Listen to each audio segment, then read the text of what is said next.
Alors bonjour tout le monde, mon nom est Frédéric Gauthier. Dans un premier temps, j'aimerais souhaiter la bienvenue à tous ceux qui participent à cette étude du livre de l'Apocalypse. J'aimerais aussi saluer tous ceux qui assistent au cours en direct par Internet via le programme GoToMeeting. Je vous rappelle que les cours sont donnés chaque vendredi de 19h à 20h, donc heure de l'Est, l'heure du Québec. Si jamais vous êtes intéressé à vous inscrire, veuillez m'envoyer un courriel au cplgauthier @hotmail.com avec la mention cours biblique dans le sujet de votre courriel. Petite mise au point concernant le cours. Premièrement, tous les extraits de la Bible seront ceux de la Bible Louis II 1910.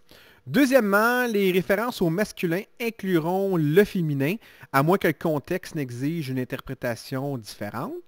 Troisièmement, le droit de parole, pour ceux qui suivent le cours via Internet, ont été rendus muets pour la durée du cours. Et finalement, une période de questions pour ceux qui suivent le cours en ligne vous sera donnée après le cours seulement. Rappelez-vous de toujours examiner mes conclusions comme les Béréens le faisaient à l'époque de Jésus. Et on peut y lire en Actes chapitre 17, verset 11. Ces Juifs avaient des sentiments plus nobles que ceux de Thessalonique. Ils reçurent la parole avec beaucoup d'empressement. Et ils examinaient chaque jour les Écritures pour voir si ce qu'on leur disait était exact. Autrement dit, ce que ce texte-là dit en clair, ne croyez pas un seul mot de ce que moi j'affirme comme étant la vérité absolue. Mon but ici, c'est de vous donner le goût d'en savoir plus, mais c'est toujours de votre responsabilité de faire votre étude et de trouver vos explications. Et l'Apocalypse est un livre qui a beaucoup de débats et beaucoup d'érudits de la Bible vont vous donner probablement d'autres explications de ce que moi je vais vous donner. Mais rappelez-vous, la Bible s'explique toujours par la Bible. Et frères et sœurs, je vous demande de faire vos devoirs. En Apocalypse chapitre 1, verset 3, on lit ceci. Heureux celui qui lit et ceux qui entendent les paroles de la prophétie et qui gardent les choses qui y sont écrites, car le temps est proche. Et la question qu'on pourrait se poser ici, c'est quelles sont les personnes qui peuvent avoir ces bénédictions? Il y a deux catégories de personnes qui peuvent les recevoir. La première catégorie, c'est celui qui lit ou encore qui va enseigner l'Apocalypse. Et la deuxième catégorie, c'est ceux qui vont entendre ces enseignements-là. Et à la question, quelles sont les bénédictions qu'on peut recevoir si on enseigne ou on entend ces enseignements? Il y a deux réponses possibles. Heureux. Premièrement, vous allez avoir de la joie en entendant ce qui est annoncé pour notre futur. Et la deuxième chose, lorsqu'on lit « car le temps est proche », vous allez savoir que ces choses-là vont arriver bientôt. Vous allez avoir hâte que les choses se produisent. Donc, vous allez avoir de l'espérance. Alors, deux personnes qui peuvent entendre la bénédiction ou recevoir la bénédiction. Premièrement, celui qui va lire. Deuxièmement, celui qui entend. Et deux bénédictions possibles que ça va vous donner en entendant ou en enseignant ces choses-là. Premièrement, vous allez retrouver une joie. Et deuxièmement, vous allez savoir que le temps est proche et ça va vous donner de l'espoir. Un fait intéressant ici en Apocalypse chapitre 1 verset 3 concernant le mot heureux. Et vous allez voir que cette bénédiction-là est la première d'une série de 7 bénédictions que vous allez trouver dans tout le livre de l'Apocalypse. Et j'aimerais vous montrer les 6 autres qui sont cachés au travers de l'Apocalypse. Et vous allez voir qu'à chaque fois qu'on va en trouver une, chaque bénédiction va commencer par le mot « heureux ». Apocalypse, chapitre 1, verset 3. On a ici la première des 7 béatitudes dont je vous parlais tout à l'heure. Et on y lit ceci. « Heureux celui qui lit et ceux qui entendent les paroles de la prophétie et qui gardent les choses qui y sont écrites, car le temps est proche. » Le terme béatitude veut dire exactement le chemin du bonheur total. Et si vous voulez avoir du bonheur dans votre vie, il va être très important de comprendre les béatitudes que je vais vous présenter et surtout de les mettre en pratique. Mais tout d'abord, il faut savoir que la Bible contient 25 béatitudes et le Nouveau Testament renferme à lui seul au moins 15 de ces béatitudes. On va les diviser en deux groupes. Le premier groupe, qui contient 8 béatitudes, a été dit personnellement par notre Seigneur quand il était sur la terre dans le sermon sur la montagne. d'ailleurs que vous pouvez lire en Matthieu 5 et en Luc 6. Les 7 dernières se trouvent dans l'Apocalypse. Et dans ce passage, il y a 3 explications que j'aimerais vous mentionner. Premièrement, que le bonheur se trouve dans l'écoute de la lecture de la parole de Dieu. Plus vous allez étudier la Bible et plus vous allez découvrir qu'est-ce que c'est le bonheur.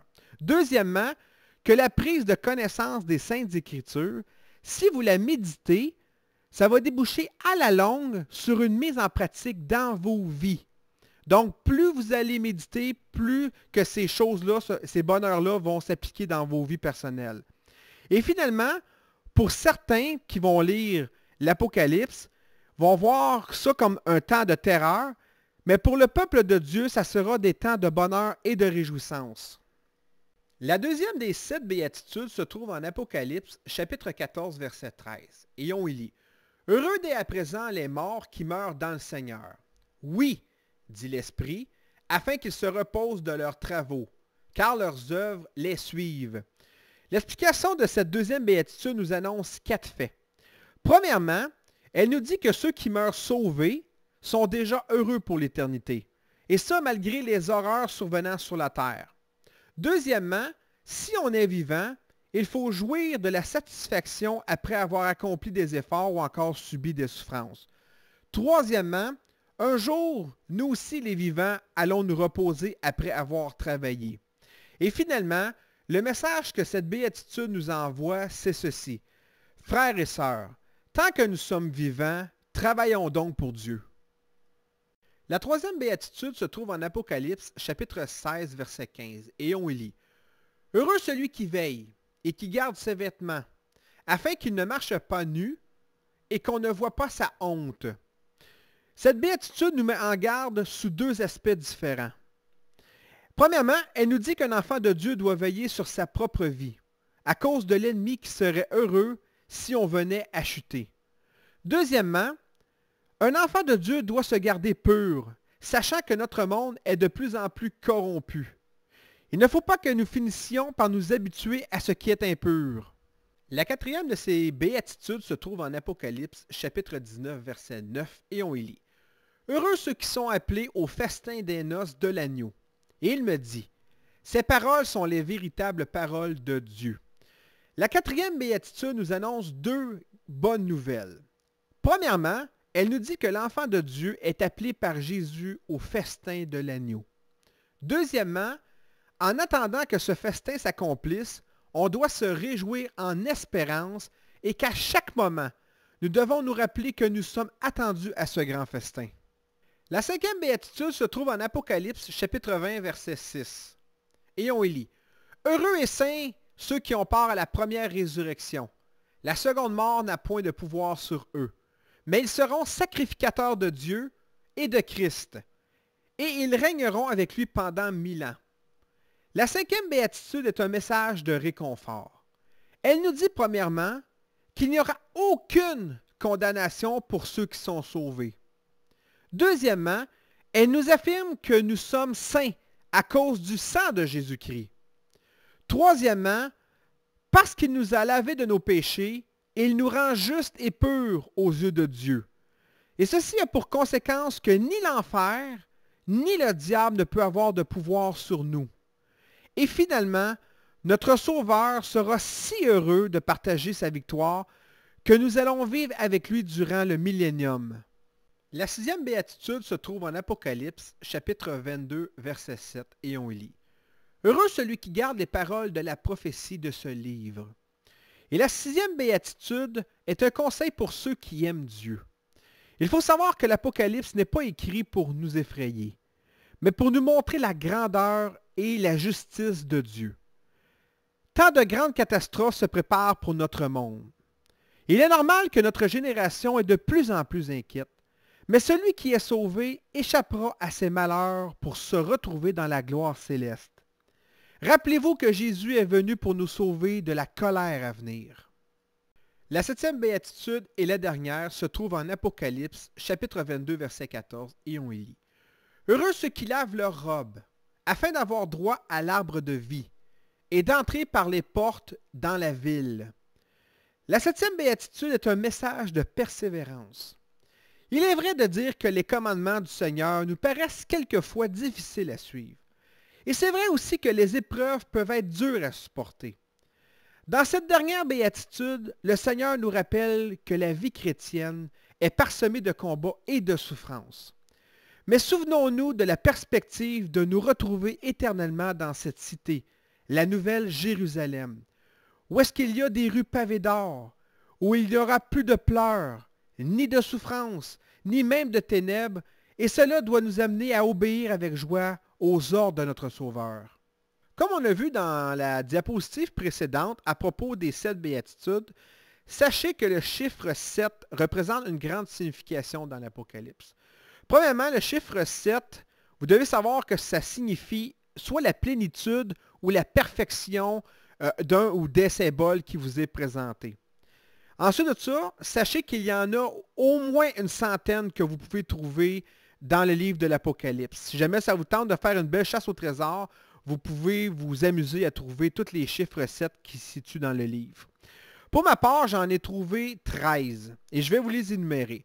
Premièrement, on lit Jean aux 7 églises, Apocalypse 1.4, 7 étoiles et 7 chandeliers d'or, Apocalypse 1.20, 7 lampes qui sont les 7 esprits de Dieu, Apocalypse 4.5, l'agneau avait 7 cornes et 7 yeux, Apocalypse 5.6, un livre scellé de 7 sceaux, Apocalypse 5.1, 7 anges et 7 trompettes, Apocalypse 8.2, les 7 tonnerres firent entendre leur voix, Apocalypse 10.3, cette bête avait 10 cornes et 7 têtes, Apocalypse 13.1. Je vis 7 anges qui tenaient 7 fléaux, Apocalypse 15.1. Il donna aux 7 anges 7 coupes d'or, Apocalypse 15.7. Les 7 têtes sont les 7 montagnes, Apocalypse 17.9. Ce sont aussi 7 rois, Apocalypse 17.10. Les 7 dernières visions, Apocalypse 20.21. Et encore une fois, je vous invite à faire votre propre étude. Vous allez voir comment c'est plaisant d'essayer de trouver tous les chiffres 7 qui se situent dans l'Apocalypse. Donc, pour en revenir dans notre passage en Apocalypse chapitre 1, verset 3, lorsqu'on lit « Heureux celui qui lit et ceux qui entendent les paroles de la prophétie, et qui gardent les choses qui sont écrites, car le temps est proche. » Vous noterez que les mots « celui qui lit », premièrement, est au singulier, et deuxièmement, représente celui qui lit le message à haute voix. Tandis que les mots « ceux qui entendent », premièrement, ces mots sont au pluriel, et deuxièmement, vont représenter le corps de l'Église. Les paroles de la prophétie que vous pouvez lire dans le milieu du verset signifient le livre en entier. Autrement dit, toutes les prophéties qui sont annoncées dans l'Apocalypse. Quant à la signification du mot « temps » dans le passage, en grec, il se prononce « kéros ». Dans ce cas-ci, le terme « temps » se rapporte à une période de temps, c'est-à-dire à la fin des temps. Le temps mentionné ici n'a pas de valeur quantifiable. Mais à quelques occasions, le mot « temps » en grec, « kéros », a une autre signification. Si on prend l'exemple d'Apocalypse, chapitre 12, verset 14, et on y lit « Et les 2 ailes du grand aigle furent données à la femme, afin qu'elle s'envolât au désert, vers son lieu où elle est nourrie. » Et là, attention, un temps, des temps et la moitié d'un temps, loin de la face du serpent. Et en grec, si jamais on traduirait l'extrait qu'on voit ici, on y lirait ceci. Donc, où elle est nourrie, un kéros, des kéros et la moitié d'un kéros. Et lorsqu'on fait des études bibliques et surtout prophétiques, on se rend compte que un temps représente 1 an. Des temps représente 2 ans. Et la moitié d'un temps représente 6 mois, soit un temps qui est égal à 1 an, divisé par 2 nous donne 6.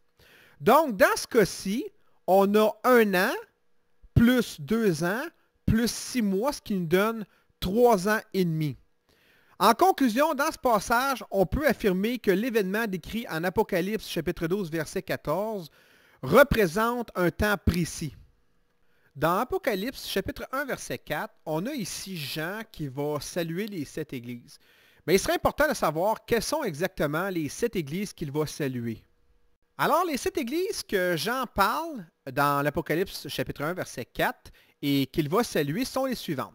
Il y a premièrement Pergame, Thyatire, Sardes, Philadelphie, Smyrne, Éphèse et Laodicée. On sait qu'il y avait plus que 7 églises en Asie. Parmi ceux-ci se retrouvaient l'église aux Colossiens, par exemple, l'église de Milet, ou encore l'église d'Hiérapolis. Et qu'en est-il des églises comme l'église de Jérusalem, de celle de Rome, de la Macédoine, ou encore de Césarée, qui étaient aussi ou sinon plus importantes que les 7 églises mentionnées? En fait, ce qu'il faut savoir, c'est que le chiffre 7 est seulement là pour nous donner un qualificatif. Il nous fait comprendre que les églises qui étaient en Asie, c'est-à-dire la Turquie de nos jours, représentent à elles seules la plénitude par leur description que nous verrons un petit peu plus tard au cours de cette étude. Lorsqu'on lit en Apocalypse chapitre 1, verset 4, Jean aux 7 églises qui sont en Asie, on apprend 2 choses. Premièrement, on sait que les églises mentionnées sont en Asie, mais deuxièmement, il faut savoir que l'Asie ici, à cette époque, qui est mentionnée par Jean, n'a rien à voir avec l'Asie que l'on connaît aujourd'hui, comme exemple la Chine ou le Japon. Voici ce à quoi ressemblaient les provinces romaines d'Asie à l'époque de l'apôtre Jean. Comme on peut voir sur la carte, l'Asie comprenait comme provinces, entre autres, la Sicile, la Macédoine, l'Afrique proconsulaire, la Pamphylie, la Cilicie, la Gaule cisalpine, la Crète, la Syrie, Chypre et même l'Égypte. Mais pour vous situer, le cercle que vous voyez sur la carte représente l'endroit où est situé les 7 églises dont l'apôtre Jean parle dans le verset 4. Et c'est exactement l'emplacement de la Turquie à l'heure actuelle. En Apocalypse chapitre 1, verset 4, on voit que Jean, aux 7 églises, va leur faire une salutation très spéciale en mentionnant la grâce et la paix. Et dans un cas, on va voir qu'il y a une relation que Dieu fait envers l'homme, et dans l'autre cas, que l'homme fait envers Dieu. Pour comprendre la salutation que Jean fait aux 7 églises, ainsi qu'à nous les chrétiens, dans le verset 4, il va utiliser 2 mots importants. Le premier mot, c'est la grâce. Et pour ceux qui ne savent pas c'est quoi la grâce, ça veut dire une faveur imméritée. Et le deuxième mot qu'il va utiliser, c'est paix. Et donc, pour comprendre ces 2 mots-là, il faut savoir que derrière ça, il y a un code secret. Et dans le code secret, il y a 4 individus qui sont en ligne de jeu. Premièrement, il y a Dieu le Père. Deuxièmement, il y a son Fils Jésus-Christ. Troisièmement, il y a le Saint-Esprit. Puis quatrièmement, il y a nous, les chrétiens. Et comment est-ce qu'on peut appliquer ces codes-là aux 2 mots mentionnés, donc son grâce et paix? Tout d'abord, il faut savoir que Dieu le Père, par sa grâce, a envoyé son Fils Jésus-Christ mourir sur la croix pour nous. Et parce que nous, chrétiens, on sait ces choses-là, donc l'amour de Dieu et dans sa grâce nous a livré son Fils, eh bien, lorsqu'on l'a accepté, on a la paix intérieure envers Dieu. Et c'est exactement ce que cette salutation-là que Jean fait a pour signification à tous ceux qui sont sauvés aujourd'hui. C'est bon de savoir qu'on trouve la même salutation dans 17 livres du Nouveau Testament et dans toutes les épîtres de Paul.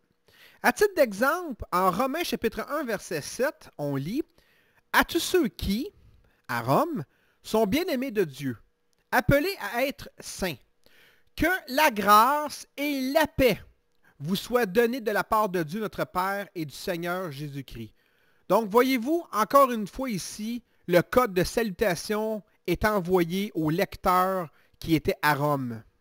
Un autre exemple nous est donné avec l'apôtre Pierre en 1 Pierre, chapitre 1, verset 2, et on lit « Et qui sont élus selon la prescience de Dieu le Père, par la sanctification de l'Esprit, afin qu'ils deviennent obéissants et qu'ils participent à l'aspersion du sang de Jésus-Christ. Que la grâce et la paix vous soient multipliées. » Un autre exemple ici de l'apôtre Pierre qui envoie encore une fois un code secret dans ses salutations. Maintenant qu'on sait qu'il y a un code de salutation qui est mentionné en Apocalypse chapitre 1, versets 4 et 5, la question qu'on devrait se poser, c'est de qui vient ce code de salutation en question? Et on va voir qu'il y a trois individus qui nous envoient ces salutations. Premièrement, si on lit au verset 4, Jean aux 7 églises qui sont en Asie, que la grâce et la paix, donc on a ici le code de salutation, vous soient données de la part de, on a notre premier individu. Il s'appelle celui qui est, qui était et qui vient. Et cet individu, si vous avez étudié l'Ancien Testament, ça représente le Père. Le deuxième individu vient tout de suite après. Et de la part des 7 esprits. Donc, les 7 esprits, comme on va le voir un petit peu plus tard au cours de l'étude, ça représente le Saint-Esprit. Et notre troisième personnage, on lit un petit peu plus loin, qui sont devant son trône de la part, troisième personnage, de Jésus-Christ. Donc, les trois personnages qui vont nous envoyer cette salutation sont le Père, le Saint-Esprit et Jésus-Christ. Pour ceux qui lisent la Bible régulièrement, qui ont une bonne connaissance de la Bible, vous savez qu'il y a plusieurs versets dans la Bible qui peuvent être appliqués et peuvent devenir un message qui devient personnel pour vous-même. Et dans le cas de Apocalypse chapitre 1, versets 4 et 5, c'est exactement le cas. Et laissez-moi vous traduire le verset et je l'ai appliqué à moi-même. Donc, vous allez voir quel genre de message ça devient lorsque ce message nous est adressé. Et je lis. Jean, à Frédéric Gauthier, qui reste à Québec, que la grâce et la paix te soient données de la part du Père et de la part du Saint-Esprit, qui est devant le trône, et de la part de Jésus-Christ, le témoin fidèle, le premier-né des morts, et le prince des rois de la terre, à celui qui t'aime et qui t'a délivré de tes péchés par son sang. Et vous pouvez mettre aussi votre nom si vous êtes sauvé, et vous allez voir que c'est un beau message d'amour que Dieu nous envoie. Maintenant que l'on sait qui sont les auteurs de cette salutation, j'aimerais les analyser un par un pour vous. On sait que le premier se fait appeler celui qui est, qui était et qui vient. Et on sait que ça représente le Père. Et on peut voir son nom dans l'Ancien Testament si vous tournez avec moi en Exode chapitre 3 verset 14. En Exode chapitre 3 verset 14, on y lit « Dieu dit à Moïse, je suis celui qui suis. » Il ajouta, « C'est ainsi que tu répondras aux enfants d'Israël, celui qui s'appelle « Je suis » m'a envoyé vers vous. » Et on a un bel exemple ici dans l'Ancien Testament où est-ce qu'on voit le nom du Père lorsqu'il dit « Je suis celui qui suis ». Et dans la Bible, le nom a une grande importance car il donne la signification de la personne, ses qualités et même ses attributs. En d'autres mots, on va voir ses vertus. D'une façon générale, le mot hébreu « El » qui désigne la divinité de Dieu dans toute sa puissance. C'est exactement ce que ça veut dire. Et Elohim, qui est un pluriel, ne désigne pas un ensemble de plusieurs dieux, mais le Dieu unique en qui sont tous les attributs divins. Nous allons y rajouter les noms personnels de Dieu comme Yahweh. Par respect pour ce nom, il faut savoir que les Juifs ne prononçaient même pas un tel nom tellement il était saint. C'est la raison pour laquelle il semble que personne ne sait vraiment si nous devons dire Yahweh, Yahvé ou peu importe. Il a souvent été traduit dans nos Bibles par Éternel ou encore Seigneur. Le nom Éternel est utilisé environ 6000 fois dans la Bible. C'est le « Je suis » qui est à l'origine de la vie. C'est Dieu qui s'unit à l'homme pour donner la vie.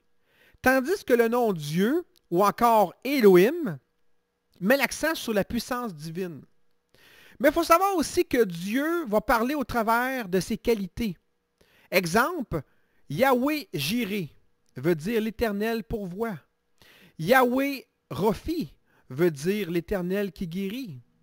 Yahweh Nissi veut dire l'Éternel ma bannière. Yahweh Shalom voudra dire l'Éternel de paix. Yahweh Roi veut dire l'Éternel mon berger. Donc, même encore aujourd'hui, on n'a pas le nom exact de Dieu. La seule chose qui nous est laissée, c'est les 4 lettres qu'on peut retrouver qui représentent le tétragramme dans l'Ancien Testament et qui est YHWH. On a vu qu'il y avait 3 personnes qui nous ont envoyé des salutations. On a découvert que la première personne était Dieu le Père. Maintenant, la deuxième personne ici est représentée comme étant les 7 esprits. Et je vous ai dit que les 7 esprits, c'était représentatif du Saint-Esprit. Pour comprendre qui sont les 7 esprits, il faut retourner absolument dans l'Ancien Testament et on va voir ça en Ésaïe chapitre 11 verset 2. Il faut comprendre tout d'abord que les 7 esprits ne désignent pas 7 entités différentes. Le Saint-Esprit n'est pas divisé en 7 ou il n'y a pas 7 esprits différents. Mais les 7 esprits qui sont mentionnés en Ésaïe chapitre 11 verset 2 sont vraiment des caractéristiques de l'Esprit Saint. Et on y lit, « L'Esprit de l'Éternel reposa sur lui, esprit de sagesse et d'intelligence, esprit de conseil et de force, esprit de connaissance et de crainte de l'Éternel. » Donc, quels sont les 7 esprits qui représentent le Saint-Esprit? Premièrement, il y a l'Esprit de l'Éternel. Deuxièmement, l'Esprit de sagesse. Troisièmement, l'Esprit d'intelligence. Quatrièmement, l'Esprit de conseil. Cinquièmement, l'Esprit de force. Sixièmement, l'Esprit de connaissance. Et septièmement, l'Esprit de crainte de l'Éternel. Et vous pouvez appliquer ça partout, dans toute la Bible au complet. Vous pouvez même faire des recherches concernant les attributs, les caractéristiques du Père, du Fils et du Saint-Esprit, et vous allez retrouver les 7 caractéristiques qui sont mentionnées ici. Une des raisons pour lesquelles les 7 esprits sont devant le trône de Dieu, on va voir qu'ils vont avoir une mission très importante à accomplir. Et ça va être un petit peu plus tard au cours de notre étude, c'est-à-dire en Apocalypse chapitre 5, verset 6, qu'on va voir exactement de quel genre de mission il s'agit. La troisième personne qui va nous faire ses salutations, donc on sait qu'en premier il y a eu le Père, en deuxième le Saint-Esprit, et en troisième c'est Jésus-Christ. Et pourquoi Jésus-Christ est mentionné en dernier? Tout simplement parce que dans la Trinité, c'est le seul qui a une triple identité. Autrement dit, il est aussi le témoin fidèle, à la fois le premier-né d'entre les morts et le prince des rois de la terre. Jésus nous explique et nous montre en 3 étapes sa vie sur terre. Il est le témoin fidèle en ce sens qu'il a accompli fidèlement toutes les prophéties, même jusque dans sa mort.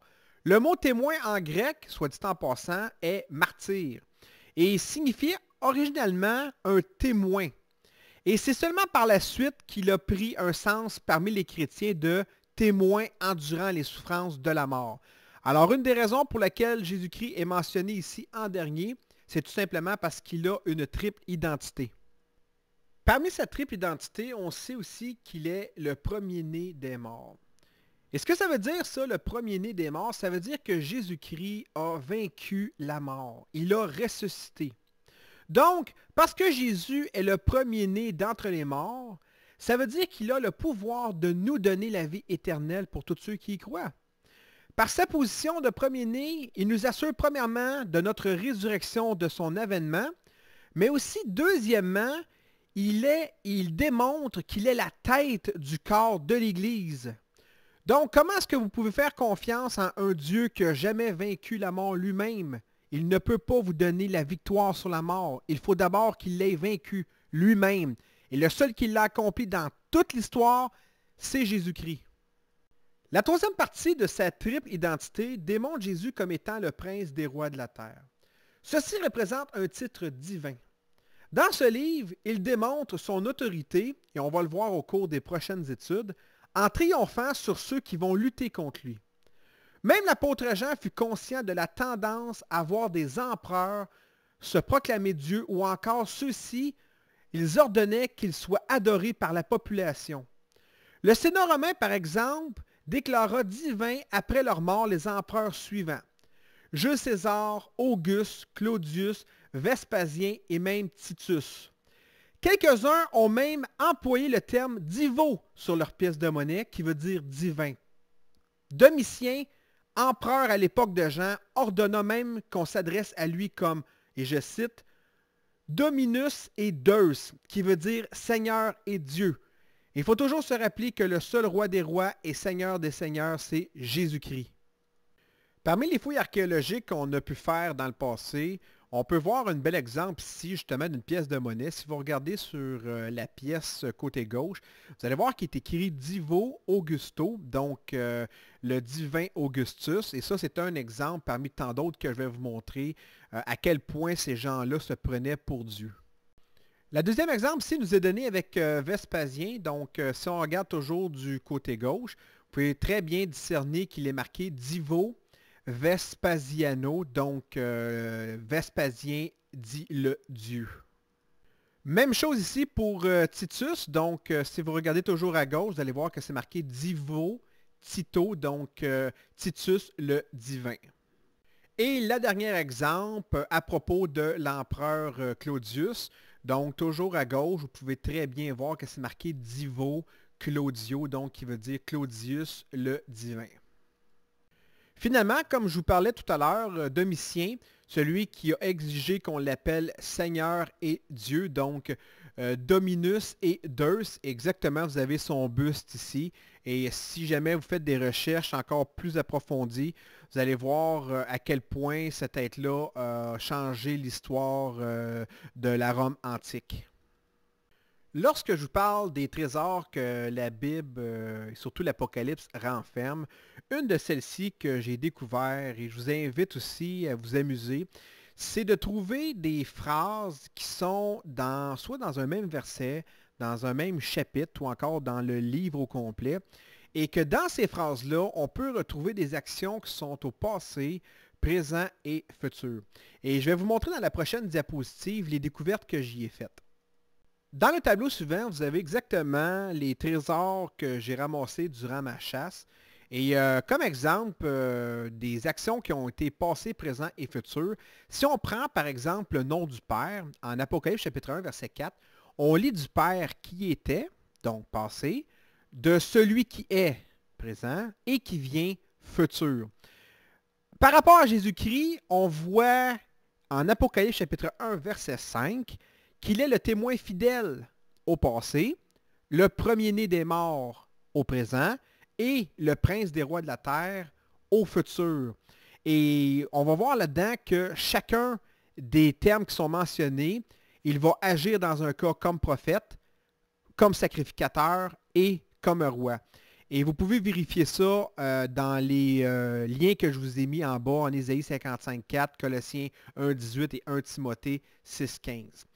On voit aussi en Apocalypse chapitre 1, versets 5 et 6, à celui qui, au passé, nous aime, présent, nous a délivrés de nos péchés par son sang, et au futur, qui a fait de nous un royaume. Et aussi, en Apocalypse chapitre 1, verset 19, on y lit « Écris les choses au passé que tu as vues, au présent celle qui est, et au futur ce qui doit arriver. » Et je vous invite dans votre chasse au trésor à rechercher aussi d'autres passages où est-ce qu'on peut avoir dans la même phrase des termes qui sont au passé, présent et au futur. Donc, c'est ce qui termine le cours pour ce soir. Si jamais vous avez des questions, je vais maintenant ouvrir les micros. Donc, vous allez pouvoir poser vos questions. Et je rappelle que tous ceux qui voudraient s'inscrire au cours, vous pouvez m'envoyer un courriel au cplgauthier@hotmail.com. Et bien important de mentionner dans le sujet de votre courriel cours biblique pour être sûr que ça ne se ramasse pas dans ma boîte de courriel. Là-dessus, je vous souhaite une belle soirée et une bonne fin de semaine. Que le Seigneur vous bénisse.